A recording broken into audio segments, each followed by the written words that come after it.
So I'm going to be talking about the guide which you should have on your table, so it might be useful to kind of pick one up to follow along. I'm going to be looking at what it is and how you can use it. So just to start with, just a little recap. So as both Ash and Susan said, we started by looking at family learning prison programs, and we found that programs are really diverse and so are their outcomes. So we sort of started to speak to providers and look at what outcomes might come about as a result of family learning in prisons. We've got things like increased interest in learning and skills. So we know that among the prison population there can be quite negative attitudes towards learning and skills, and that can be transformed. It can transform the experience for a child visiting prison. We know from the Lord Farmer report, that, you know, in the long run, increased family ties can contribute towards reducing reoffending, and that family learning is one way to do that. It can lead to, in some cases, for some courses, qualifications or accreditation for adult learners, which obviously might lead to employability outcomes. Parents more engaged in child schooling, literacy and numeracy, improved well-being for adults, improved relationship with children, and then building supportive peer relationships within groups, and all the rest.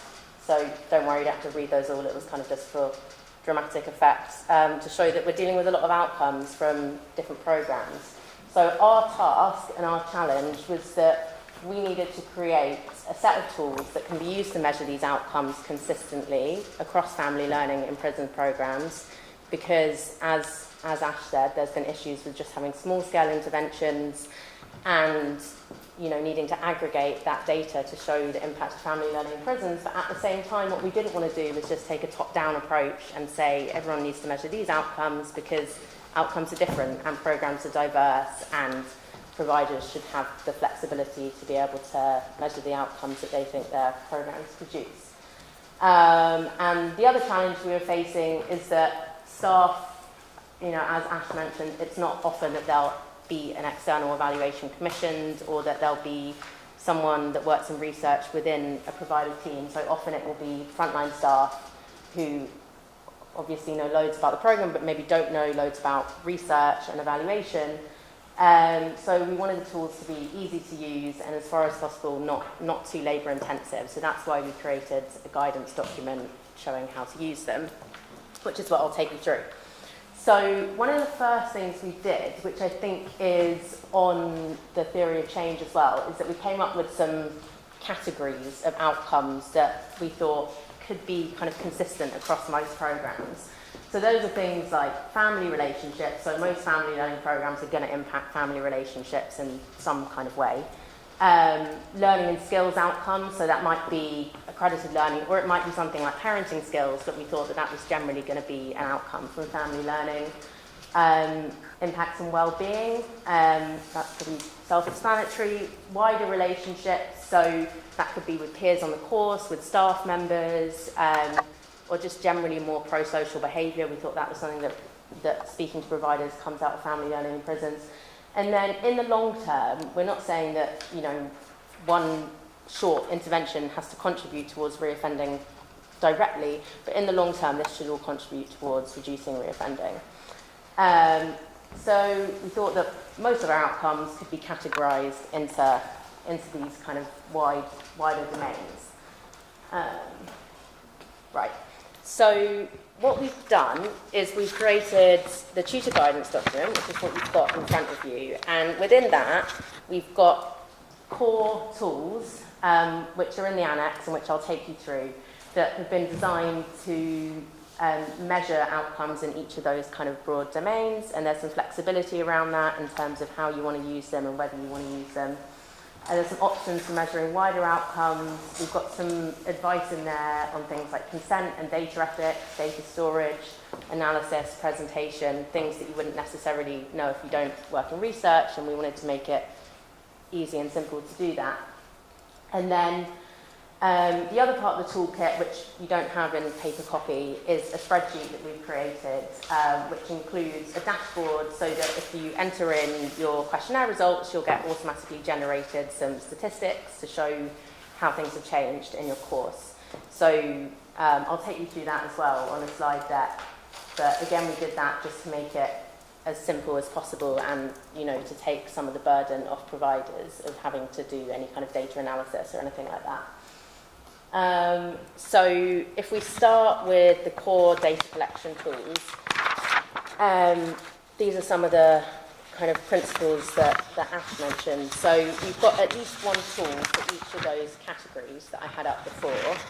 And we've got a mixture of quantitative tools, so things that can be quantified into kind of statistics and numbers, and qualitative tools. And we've tried to do, where possible, data from multiple perspectives, and to make it flexible and broad enough to apply to most family learning programs, regardless of the specific activity or size. We've put some flexibilities in there that I'll go through as the presentation goes on. But, you know, for example, if it's a family learning day and it's a visit that lasts one day, you're not necessarily going to want to do a pre and post measure in the way that you might do if it was a 6-week course or a 3-week course. So there are some kind of flexibilities in there.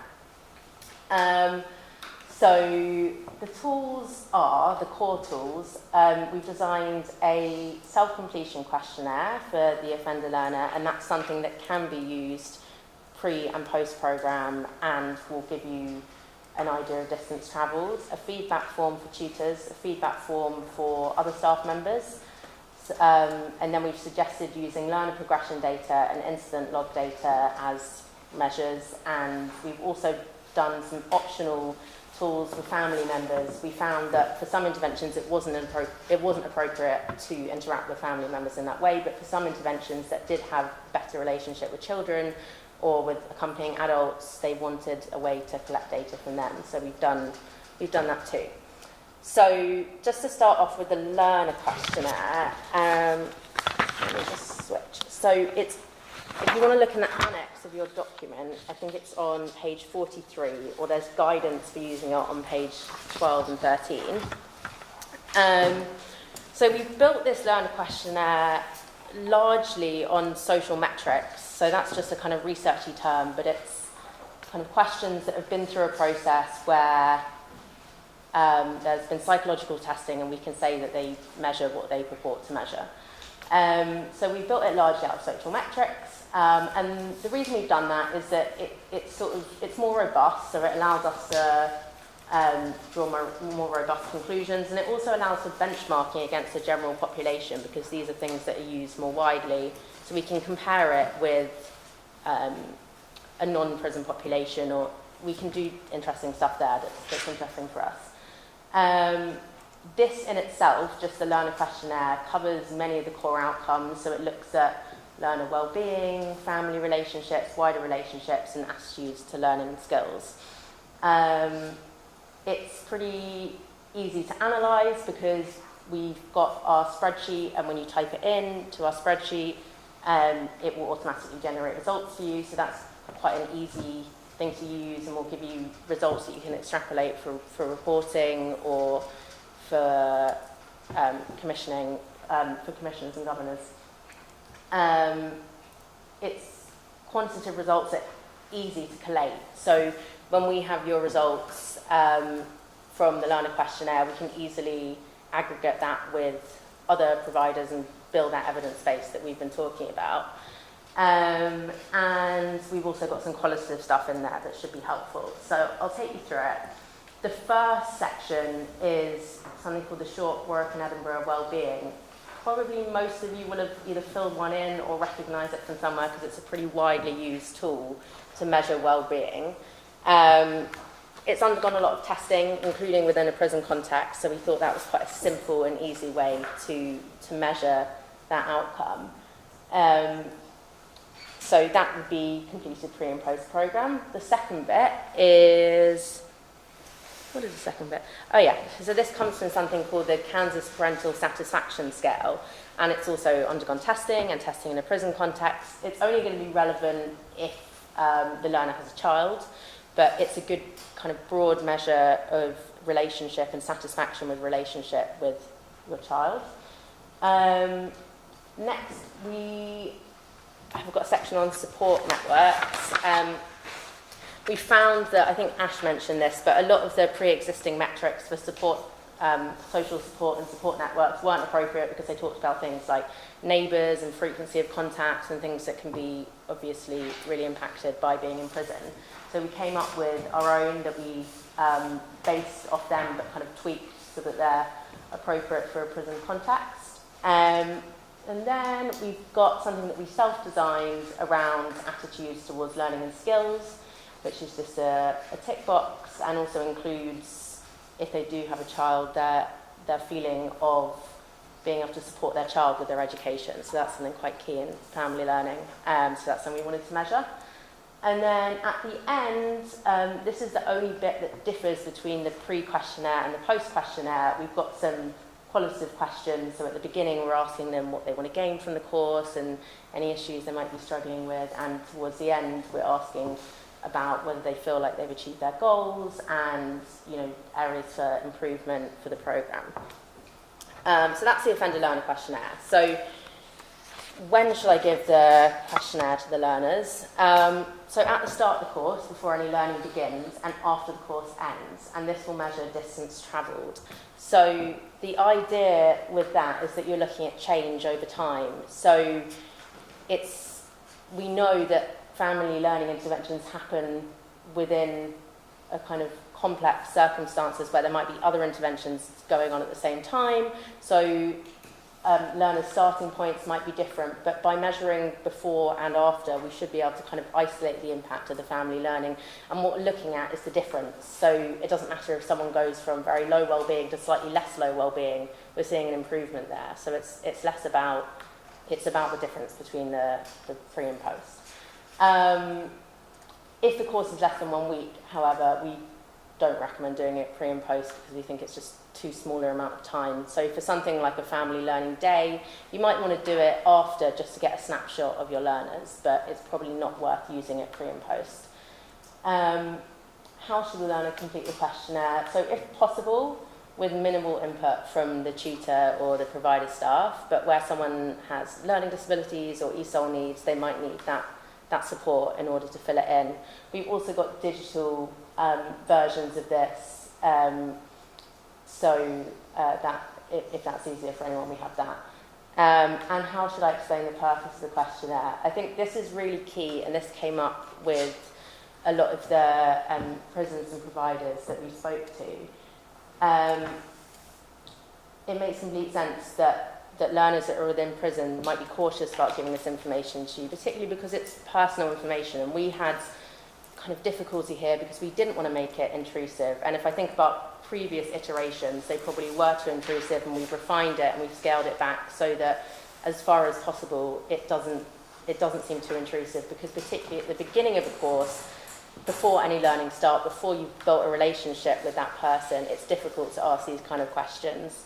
But at the same time, the outcomes that we're looking at are inherently personal, so we needed to ask some of these things.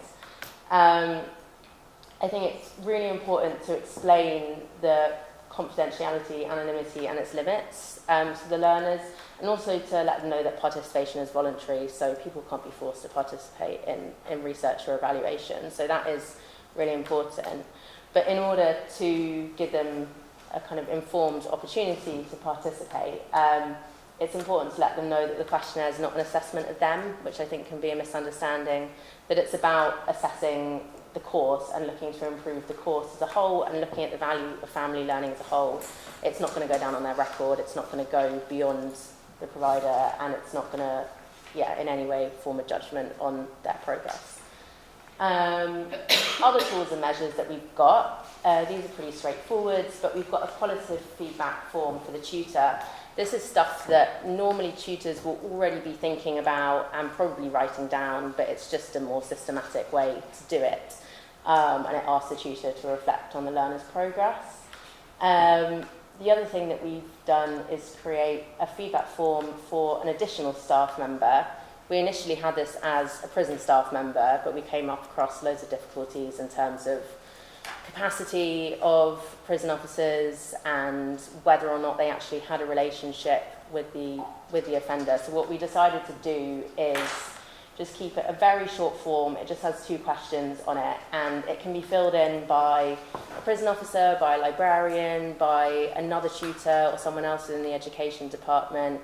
And it's just to get another perspective, again, that triangulation, so that we've got different perspectives on the learner and their progress.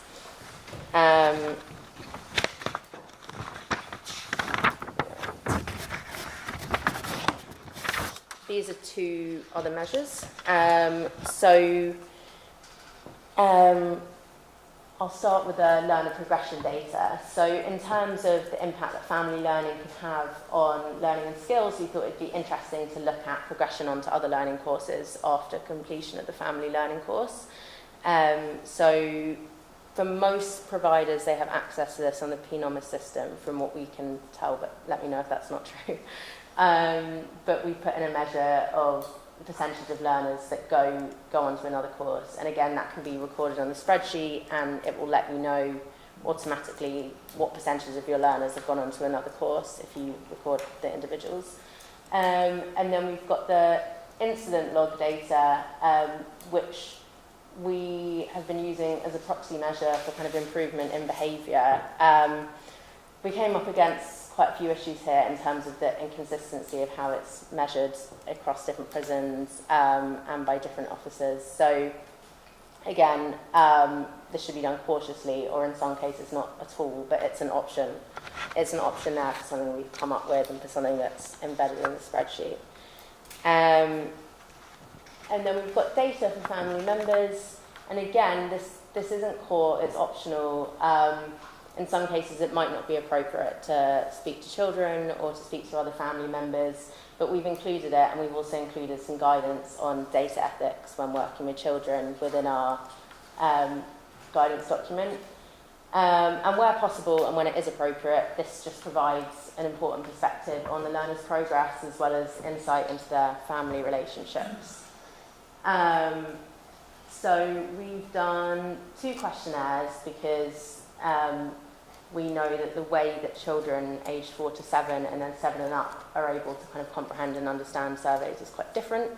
And these are quite, we intentionally made them quite unintrusive and just focused on the visit, but it just gives a chance for children to share their perspective on how family learning is impacting them. Right, so if we move on to inputting the data into the spreadsheet. So as I said, we wanted to make it easy to manage, so we pre-programmed a spreadsheet for you. So we've got the first tab, and that just gives space for you to enter information on your program. That's useful if you have multiple courses, and so you need multiple spreadsheets. And if we do have a kind of aggregate database, it would be useful to have, where's this data coming from? It's also useful because, I'll come on to this later, but we've included in our spreadsheet options for storing data for a later Ministry of Justice Data Lab submission if you want to make one, and you'll need this information for that. Then the most important tab is the participant data tab. So it's an anonymous tab. We've got learner ID numbers, so this data will be anonymous, so it won't be personal. And there's space for entering in some basic kind of socio-demographic stuff. We've got drop-down menus for that so that it's easy to use. And this just gives you an idea of who's on your course. And then we've got space for entering data from all the sources that I just mentioned, so all the different feedback forms, the questionnaire. I would say probably the most important things to enter are the quantitative ones, so the learner pre-course and post-course questionnaire, because that will come out in the results page, the incident log data, and the learner progression data. The qualitative stuff you can enter in there, and it's a good way to store your data. You might just want to pull out a few quotes that you want to save for reporting. It's not necessarily, you don't have to enter in everything, because we know that's quite labour intensive. And this is what will come out. So you'll get your quantitative statistics. So the first section of the questionnaire on well-being, you'll get an overall score for improvement in well-being. Same with parental satisfaction, social support networks. This is just fake data, by the way, that I entered. So as you'll see, it comes up green if there's a positive difference, and it comes up red if there's a negative difference. So for this fake data, it's come up with a kind of decrease in positive attitudes towards learning and skills, but that's just, it's not real. So, and we also come out with the percentage of people that go on to another course within 1 month, and the average number of incidents both pre and post program. So we all know that family learning is much more complex than just a set of numbers, and there's loads that can be done in terms of quotes and looking at the more qualitative data to try and kind of explain this and really bring to life a course, things like creating case studies. But this gives a pretty simple way to pull out kind of change over time in terms of these metrics. We've also got a tab for the Ministry of Justice Data Lab. The reason we've done this is when we spoke to people about measuring reoffending using the Data Lab, part of the issue was about storing the data over time. So you need to have a minimum of 60 learners in order to make a submission. Those can be accrued over time if it's the same course and you have a cohort of 10 every month. You can do it over 6 months, but you need to be able to store that data and make sure that you have everything they need. So as much as possible, data just transfers across from our participant data tab onto this tab. So that you don't need to enter it in twice, but this also gives you a space to enter in the things that you need when you've got those people on your program, so that once you've got 60 learners, you can then make that submission. Does anyone not know what the Ministry of Justice Data Lab is? Okay, so what, I'm trying to think how to say this in non-researchy terms, but what the Ministry of Justice Data Lab does is looks at the 1 year post-release reoffending rate and compares that to a matched group that haven't been on your program. So it should be able to look at the impact of your program on reoffending. And some of the issues that providers have with it is that you need at least 60 learners. That's quite a large cohort. Most family learning programs are smaller than that. So we wanted to look at, okay, how can we help people to get up to those 60 learners so that they can make a submission? And one of the ways we thought to do that was just to integrate it into the spreadsheet that we've got so that you can kind of accrue that over time and then make a submission once you've got 60 learners. So yeah. How to use the data. So again, the quantitative data is pretty simple. It's something that you can just extrapolate from the spreadsheet. So yeah, we just tried to cut that kind of workload from the providers by making that automatic. The qualitative data can be used to give more detailed insight into the program and into its impact. And you may want to use qualitative data to build case studies. That can be quite a good way of bringing the program to life and demonstrating that to commissioners and governors. And we've also provided some advice on secure storage and data protection with your data. So those are the kind of core things that we came up with. You don't have to use them all, but those are the things that we thought might be most relevant across the board.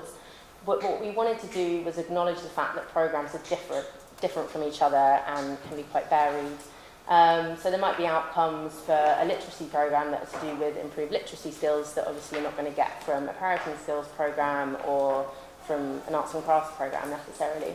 So what we did was add in some additional measures to capture outcomes and some other kind of suggested outcomes, and that sits in the back of our resource. I can't remember what page it is now. I think it's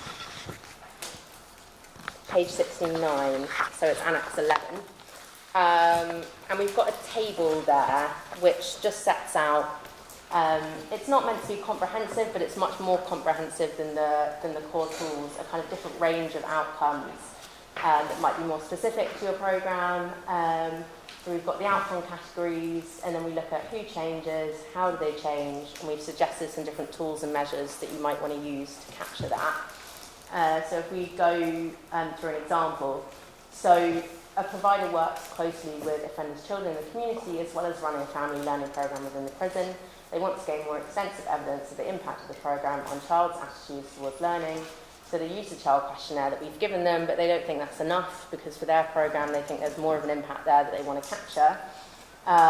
So they could use the table, find that, and we've suggested doing a family interview, and we've also suggested feedback from the child's school, which we know there are loads of problems with, but in some cases that might be feasible and appropriate. So that's one example. I've got another example. A provider runs a parenting programme which includes family learning visits. They're writing an annual report on the programme for a governor commissioner. They've used the core tools but feel they don't showcase the impact of the programme in full. And during visits, tutors have noticed a dramatic change in the way offenders interact with their children. So they use a table and they want to measure, they want to demonstrate the kind of change in the way that offenders and their children interact. They notice more purposeful play and different kind of learning embedded into their interaction. And so we've suggested different tools that you could use to measure that. So yeah, what I wanted to do, we can do questions first, but is a practice round where I'll hand out different kind of types of interventions and we look at how we could use the tools to measure them. Yeah. I've got a couple of questions. You said use the table. I couldn't really get how you use the table. So, okay. You go to the section, will you go back one slide, don't mind? You go to evidence of change, is that where you look? So what I would probably do is, say you've got an outcome and it's that you're noticing there's a change in the activities that families do together. I would look within the outcome domain, so it's obviously a family relationships outcome, so you'd probably look there and see if it's something we've got and if we've suggested measures for it, and if we have, we will have suggested kind of when to use them. Okay, and then when you go through this, so for example, the additional staff feedback is, a narrative.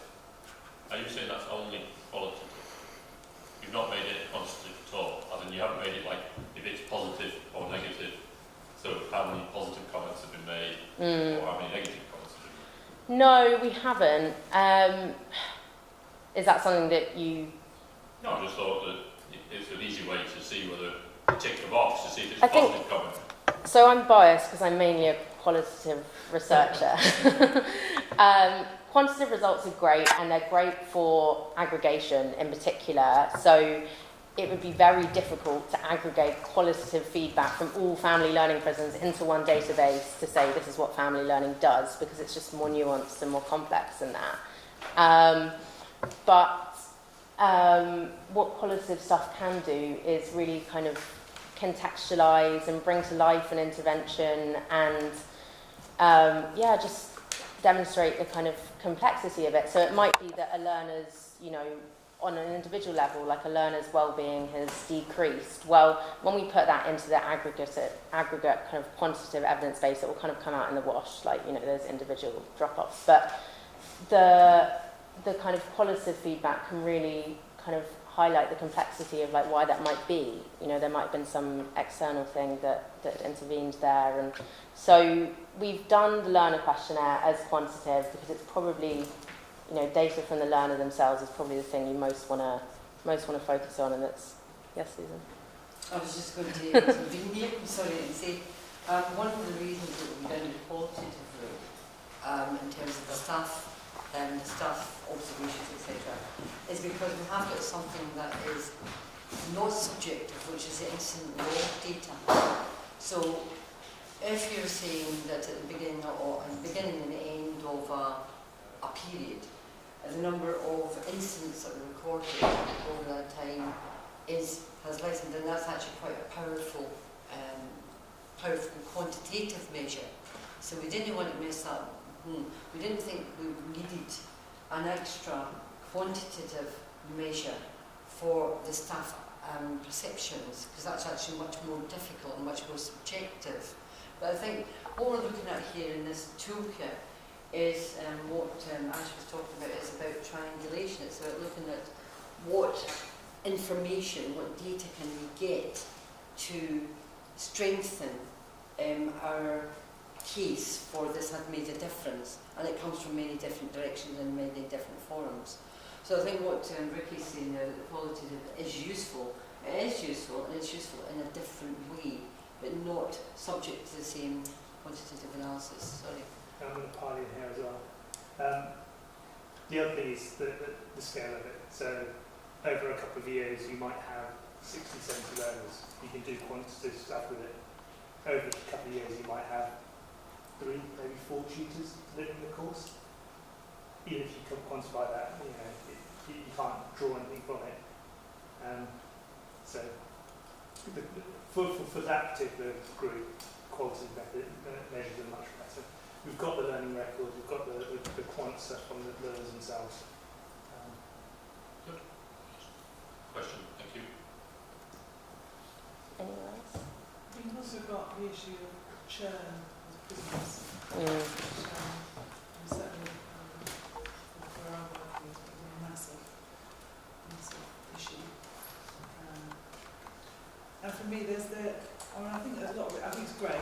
For me, there's still something before you get to the point of having a group, giving you those questionnaires. It's the kind of how you get there. It's what goes before the recruitment into these programs. I was wondering if that so the way that I see this questionnaire working would be to wrap around the kind of family learning element. So I was wondering whether that kind of fit with what you were saying earlier around needing interventions before you get to that point, and whether for you it might be something that wouldn't come at the beginning of the intervention but might wrap around, for example, a parenting course that comes later on. Yeah, and I think it's understanding where individual prisoners are coming from. Yeah.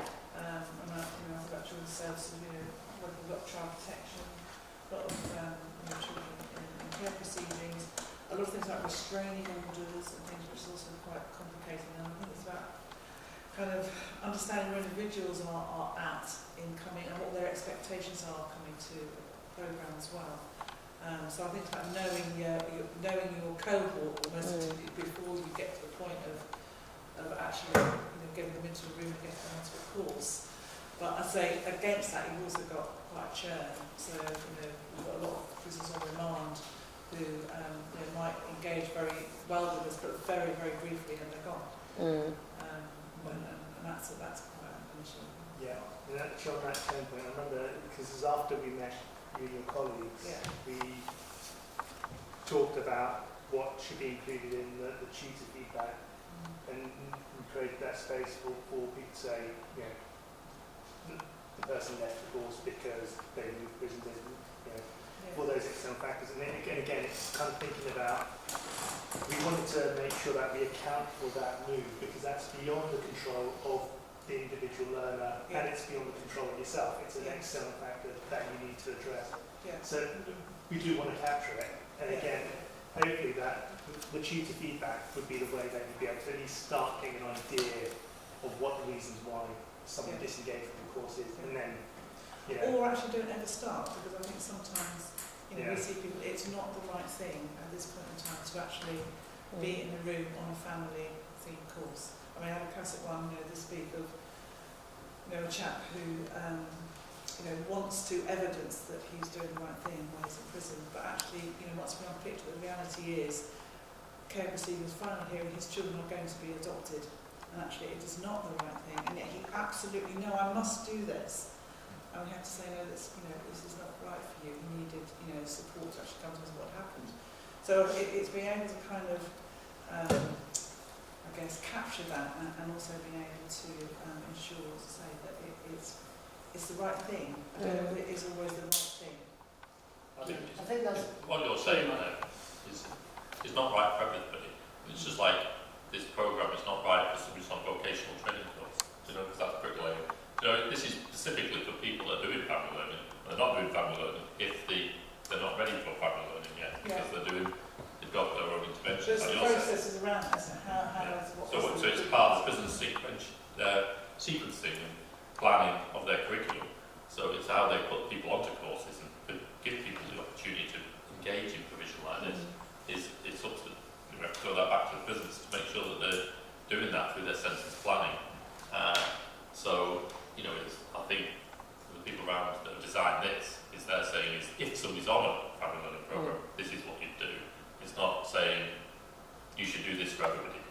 And we wouldn't envisage you giving it to them at the first point of contact. It would be if it is the right thing for them to do and if they are going to take part in a family learning course.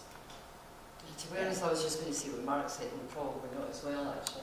I mean, if we were trying to make that tool something for everyone, then we'd be looking at how many people would like to do it, how many people actually go onto it, you know, all that kind of stuff. Now, as Mark says, there is a whole process from inside the prison, as you know, we're accepting people onto a family learning course in prison, and that's got lots of different considerations, much of which the tutors won't know about. So, what kind of restraining orders are there? Well, that's not appropriate for the EB. What kind of offence was it? Is there tension, history of violence, etc., etc. And then there's the attitudes of readiness as well, and the priority in the learning plan for that prisoner in that prison and for that sentence. So I think that they're not separate issues, obviously, but this is purely a tool for people who are doing it from the course. And on the question of churn, as Ash said there, what we don't want to do is to say, well, there was 75 people who enrolled in family learning courses across these 3 prisons, and actually we had an 80% dropout, because actually the dropout, that 80% dropout might have been because 80% of them were moved to other prisons where they didn't have a similar course, or it was interrupted. Now, what we are trying to do, however, with this is to see if you have a group of prisons, let's say the group of prisons in the North East, which is one of the various, and there's about, I think there's 12 prisons in the North East, there's a lot that I know because I've been around them all, and there, if you were running the same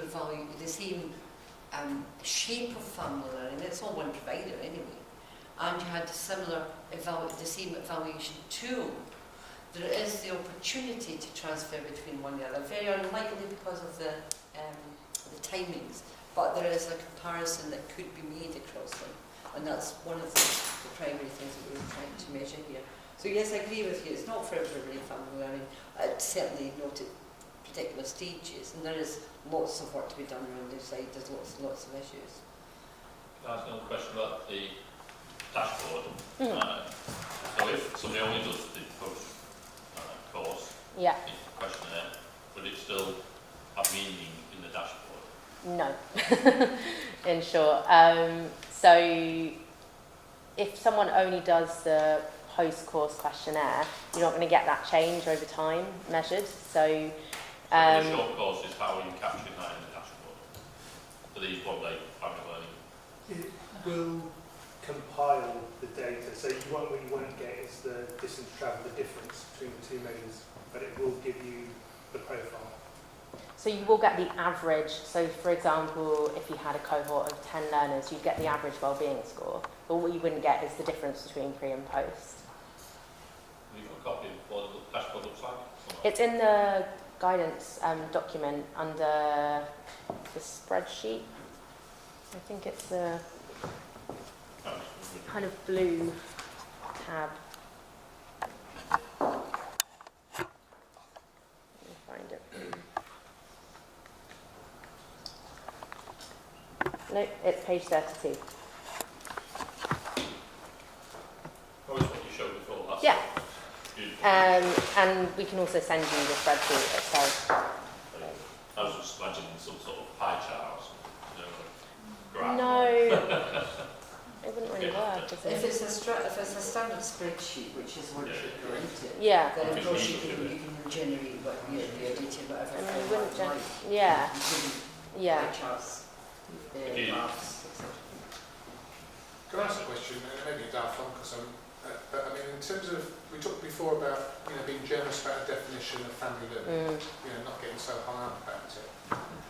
But for the sort of before and after, is the definition of family learning here got to be at least sort of, to say 7 days somewhere? Did I read somewhere about? Do you see what I mean? So that's not the definition. It's just in terms of whether it's worth doing a pre and post That's measure. what I'm saying. So yeah, in terms of, because governors are required to do visitor surveys at least twice a year. We're trying to beef that up and give a refined survey that allows them to do pie charts, about satisfaction using the smiley face, satisfaction stuff for a lot of the qualitative stuff. So I guess that's that bit about, what am I saying? I suppose our family service providers, one of their common refrains is, we've got lots of stuff to tell you, but you never ask us for the information. You know, in terms of evaluation of just a day's visit or a family day or something like that, you never ask us for it. You know, we've got lots of stuff to tell you. So it seems to me this is quite applicable for that one-off thing, you know, in itself, but also, you know, that continuity. And I suppose for me, in terms of education providers, and I'm not, we're not into this business of mandating, but I guess again it's that bit, if you're getting together with family providers, education providers, key people in the establishment, about if you're asking for something under the family learning umbrella, you've got to have this conversation as well, isn't it, how you're going to evaluate. And I guess, so I'm guessing, I hope I'm making sense, but a lot of the family service providers, we would say we've got an evaluation tool for you, they would automatically evaluate. But, so I'm just opening this sort of saying, I guess you would leave it to that discussion, would you? Because that's the common frame. I think every family service provider would be able to evaluate what they're doing and could be able to give you a report or something. Does that kind of make sense? Well, So, the way for me, it's part of the conversations to when you look ask at you. what people were producing for the reports in short courses, no, we're not just talking about 1 day, we're talking about many days, and actually even any family learning course. The vast majority of them were of the ilk of, was it something that you liked? Was it something that was useful? Did you like it? It wasn't really looking at outcomes, whether short in any sense, not intermediate, not long, but not even short. So what I would say, please correct me, and in fact actually you two should probably organise this better than me, in terms of a one-day intervention, you're not expecting that a one-day intervention, playing together, etc., is going to make any substantial long-term impact. However, personally I think it could have a short-term impact. So let's say you had a good time at family around day, the parents, the prisoner is, oh actually that was really good, maybe I should do more about that. Is that then the stimulus for signing up to or a plan to be taking a family learning course, which would give a more sustained impact? So there certainly could be some. If you were looking at should a provider use this, not a before and after, not necessarily, because you're going to get a very small percentage really when you go and get onto a family learning course. But as Rick was saying, you can get a sort of snapshot of this is encouraging, because it's got tools there to see that the children can use, as tools there that the adults can use. And if you wanted a snapshot of evaluation, you could use some of them, but you just wouldn't get the before and after statistics. Can I ask, Richard, from the point of view of the contracts and the work that is going on, is there an expectation that we begin to use this rather than some of those evaluation tools that you're describing that are out there?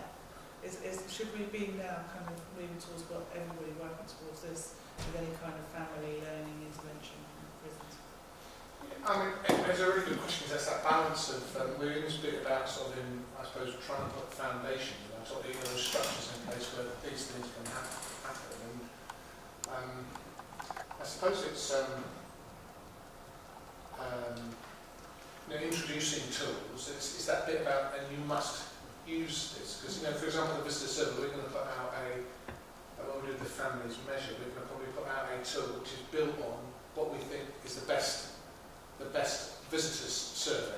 For example, we probably won't say you must use that, because the must is you must have you must do a visitor survey. I'm going to say at least two times a year, and you have to demonstrate how that feeds into your development use criteria, and that's our common frame of those things. So I suppose that the must is that you must survey, and here the must, if there's a must, it's that you must evaluate. Do you see what I mean? So this is interesting, and whether we spec, and here's one we prepared earlier on. That's the sort of, and I think it's probably one of my things I would say is how do you get this out? Because it's about giving tools, isn't it, at establishments. And here's a good tool that can be very flexible for just one family day, or can provide some continuity. I suppose I'll push back to you then. In terms of the new contracts, how much are we saying to more traditional learning or some of those learning outcomes, how much is it being said in there about how the provider must provide evidence of X and Y? Or is it just simply based on qualifications? Is that the only sort of outcome for learning generally? Do you see what I mean? You know, is it going to just be a outcome? I think a lot of this stuff would be really useful, not just from a prison point of view in terms of what we're evidencing as family work, but it may also be useful evidence to generate for Ofsted inspections, for sort of self-analysis and our sort of SAR, you know, self-assessment reports and stuff. So this is something that I'm very keen on using. However, I could probably, maybe I'll see you at the break or at lunchtime or something. How do I actually access it? Yeah. How do I get my learners on to answer these questions so that I can fall as part? Can I just say something about accessing it? We have already sent it to the NICO site. Yeah, no, that's fine. Yeah. The films that we're taking today, plus the presentations, plus this itself as a publication, plus it's in the spreadsheet format, and there's something else. Oh yes, the last year's publication as well, which led up to Just for Interest, are all going in multiple places that you can get, and you will get a list of these. NICO itself, on the virtual campus, under the Families tab, which Lewis can tell us where that is again because I've forgotten, but we got one set up last year with Megan Nexus specifically for family learning in prisons. It's going in Learning Works website as well. We will send it out through the mailing list, the mailing list is not our mailing list, it's HMPPS's mailing list, because we're very keen that it doesn't just go to tutors, but it also goes to commissioners or people who are responsible, so heads of learning skills, reducing reoffending, governors, etc. We haven't done a huge print run of this, so the people who are here are practically probably the only people who are going to get it in hard copy. But we will send it to all of that lot. What we are saying today, however, is a special offer, I'm very good at this, is if you're here and you want more than one, that's fine, because I don't want to carry them back. But we're not going to do what we did with the last publication, which is sending around to every prison in England to 3 or 4 people. A, it's very expensive, and B, we found that we're not absolutely sure that it got to the right people. Anyway, so there's multiple channels. Does that make sense? And the films do have a purpose, so to put the context. So if you were doing, for example, a development day with staff, you could use snippets of the films, you could use stuff itself, and we're going to have some interviews afterwards. Mark? I think, excuse me, I think the idea of the output, and the gentleman just mentioned that is really useful. It's a really useful tool for something for us to capture for family learning, because there isn't a qualification-based output for a lot of the interventions we're doing, like homework clubs, for example. Currently, we try and find an output, and we try and find our own. So, for example, one of the techniques we use is that we set people targets at the beginning of the course, and then at the end of the course, we measure whether they've achieved those targets. And then we can then see whether there's been an outcome based on the provision that we've provided. We always want to, like we said, we want to always capture evidence for Ofsted, for our own contracts, and for planning and curriculum to see whether things are worthwhile. So this is going to be really, really useful. My question back to you is, I can see you piloted it to create it, but have you piloted it now that it's been created? And have you got some outcome, like to say that it is actually being utilised in the way that we hope it's going to be utilised yet, or not? Well, the answer to that one, Mark, sorry, I'm just going to show you, sorry, is, no, you're right, we haven't piloted, now it's been created. It was piloted at every stage, so every bit of it has been tested, but that's not the same as doing a sort of concept. What we would like to do is to go back to HMPPS and say, we have created this. What we would like to do is to pilot it, get some data and see how it works. and support prisons where required to be able to complete or to be able to customise the use of this tool for their own context, if you like. Whether or not HMPPS funds that, of course, or not, is out of my control, I'm afraid. I'm just going to do all of it. I think also what would be really interesting from our perspective is when we get that aggregate database to start to look and do some data analysis in terms of the impact of family learning in prisons, looking at different demographics, looking at different courses and how they work. That would contribute towards the kind of gap that we first identified at the outset of this project, which is that there isn't that aggregate data. Like I said before, we've been involved in helping you come up with the ideas and create the ideas by answering questions at different points. But we are willing still to continue to try it out for you once you just need to push me a bit more. Can I just go back to Kerry's point about the level of some mandation compared to doing it on your own? My only observation on that is that I would very much lean towards more sort of youth providers or the prisons themselves adopting this voluntarily by seeing the value of it. I mean, it comes back, you can force people to collect data through commissioning practice and it's done regularly. The problem with that is it then gets thrown into that tick box exercise. You don't get a visual on what the outcome is. And then that means, if that's the case, the people collecting the data, in this case the tutors are going to be really key to this. They're not going to see the value, they're not going to invest in it, they're just not going to spend a lot of time doing it. If you can get their support, if they feel part of that process, it will improve the data and that improves your evidence. If you force people to do it, it just gets rushed and the data you get is junk. Yeah. I would completely agree with Ash on that one, actually.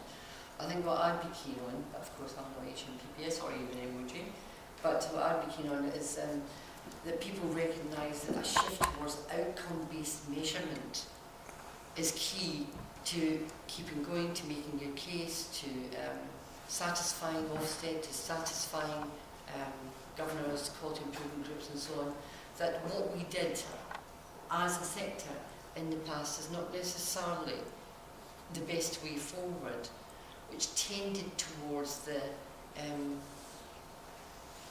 less rigorous end of evaluation. Now by that we don't mean that everyone's got to be quantitative, etc. What we're saying is this is a toolkit to help prisons to produce outcome-based results.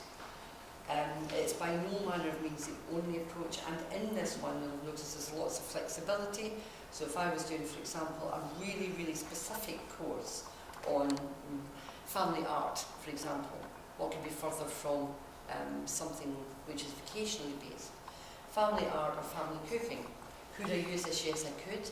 What outcomes would I be looking for? I'd be expecting that the family relationships would help, would be built up. I would be expecting that the well-being of the various stakeholders would improve, and I might just stick at that. I'd say, that's not bad.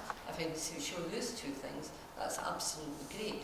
We're not expecting every course, at every point, for every stakeholder to show all these multiple benefits, because there's far too many of them.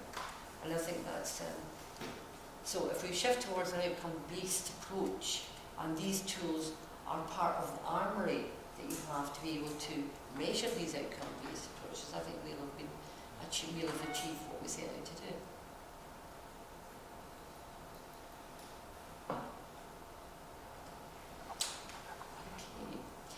Okay. Right. Do you want to do your going to your next class? Have you gone? Oh, so yeah.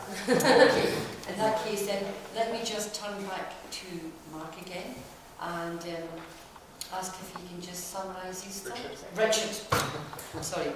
Do Mark do It was starting off with bad being right. Yeah. Just a quick summary, if you wouldn't mind towards the front, that would be great. Yeah, so I think I picked up a couple of things. I mean, in terms of the role, and I sort of started off by talking about and the importance of structure to get things into place to sort of provide an enabling environment. So I think the things I'm taking out of this is, given that I'm families leader, we've talked about education in those two terms, there's definitely something for me we've got to take forward about giving more, creating a clearer conversation about what is family learning. We've said that it's a generous definition, but I definitely I've got to get out there, and part of my role into the linking with this side of the family sort of work is engaging on what is family learning, because I think there's some key people there. Governors, you said governors, but I think we've got to have that discussion about that, bring that discussion to them, and key people in the establishments to ask themselves the question, what is family learning? Get that sort of cross-functional discussion about what we're doing in that space. And I think there is something there for me about, if we're going to encourage that conversation, then therefore encourage activity across the family education sort of functions, then we do have to start thinking ourselves about how is that evaluated, and that issue about are we just enabling, are we just saying you must evaluate? I think that's a principle, and this becomes a useful tool to take that forward. So the practical things I've got to do is have a discussion with which is the original person here. We need another engagement about this area, so we cross that divide between families and education, so we do something together. I think personally, I talked about, we had a families conference, we had our second families conference in the spring, and definitely we need to have something on family learning as a very clear part of that, to sort of make that loop together. So yeah, I think it's about raising the profile, cutting across boundaries. It's just the theme of my work is when things cut across boundaries, sometimes they get a bit lost. So we've got a responsibility with our education partners to make sure that happens. I'll start having some conversations, encourage the debate locally, enable them, and then this becomes a tool. Because I think most of them say as a principle, if we're going to do something, we have to evaluate it in some shape or form. It's not just good enough just to leave it alone. So they're the themes that I've got, and I'm just reminded that Lord Farmer, Lord Farmer's one of his had family learning as one of his offers, so that provides a drive for governors to get focused on it. That's my comments. Okay. Well, thank you very